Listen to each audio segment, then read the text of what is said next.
Good afternoon, everyone. I'm so glad you got to join us for Storytime today. I hope your week has been really excellent. Today we are going to read The Voice That Won the Vote, How One Woman's Words Made History by, it looks like, Elisa Boxer. So it starts with the title page. A vote is a voice. This is what I believe in. This is what I stand for. This is what matters to me.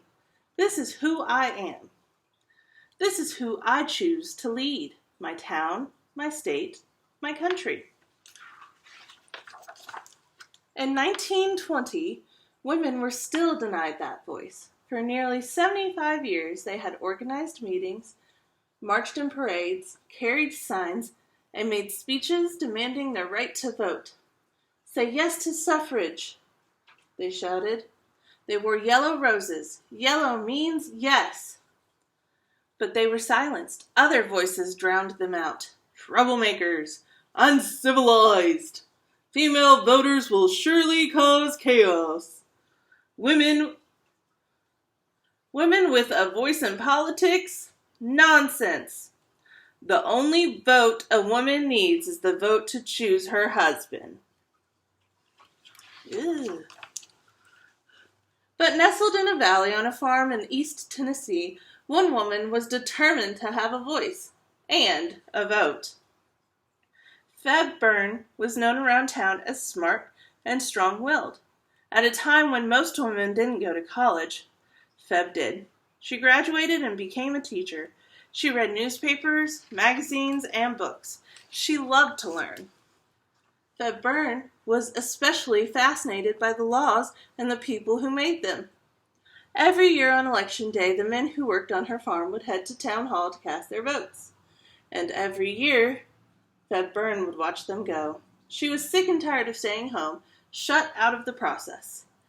So one day she sat on her front porch with some paper, a pen, and a plan. "Dear son," she began.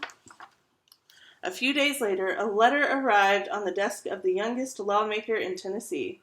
His name was Harry Byrne, and on that hot August day, he watched the state capitol fill up with reporters, photographers, and people from all over the country who had come to witness history. America was on the verge of change. I wonder what she wrote to him about. 35 states wanted women to vote, but the country needed 36 to make it a law. It all came down to Tennessee, the last state left to vote. If lawmakers in Tennessee said yes, women across the nation would finally be allowed to cast their ballots. If Tennessee lawmakers said no, well, things would stay exactly the same. It was a tie. They would have to vote again. Harry Byrne was ready to stand firm for what he believed in. He had voted against women's suffrage in the first round. He knew that most of the people who elected him hated the idea of women voting. Many of those people were in the audience. They knew they could count on Harry Byrne. After all, the proof was right there on his jacket, a red rose, the symbol of keeping women in the home and out of the voting booth. The state capitol was filled with more red roses than yellow that day, and everyone knew what that meant. Someone would break the tie with a no. It was time to vote again. Someone indeed did break the tie. Harry Byrne. "Yes," he said. "What?" The officials in charge asked the young lawmaker to repeat himself. Obviously, he'd made a mistake. Clearly, he'd gotten confused.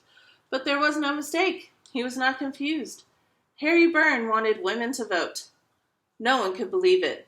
Many of the women who had organized a meeting, marched in parades, carried signs, and made speeches were in the audience wearing their yellow roses. They gasped and cried and hugged each other. But why did Harry Byrne change his vote? "I know that a mother's advice is always safest for a boy to follow," he explained.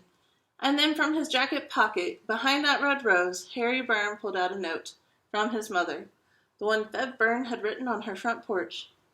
"Hurrah, and vote for suffrage, and don't keep them in doubt. Don't forget to be a good boy. With lots of love, Mama."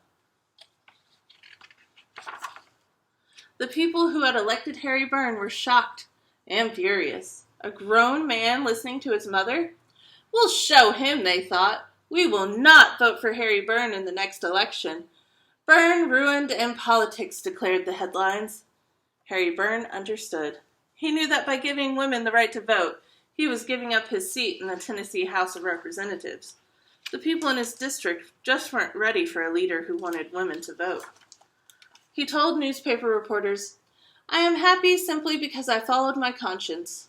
It kept telling me women are people. And voting, he knew, should be the right of all people. He thought again of his mother. So I made the choice, he said, explaining that standing up for what he believed in was more important than winning the next election. It took courage, and courage has a way of making things right.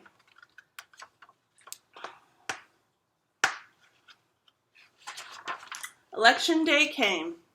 When the campaigns were over and the votes were counted, the new state representative was announced. Harry Byrne! He kept his seat in Tennessee legislature, kept standing up for equal rights. And no one was prouder than the woman who, without speaking a word, gave all women a voice.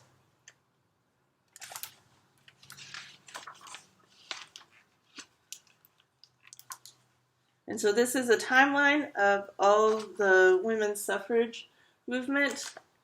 And so they finally got the vote in 1920, but they started fighting for it in 1848.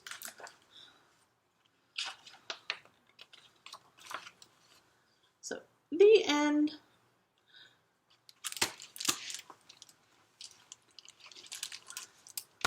Well, that is a pretty cool book.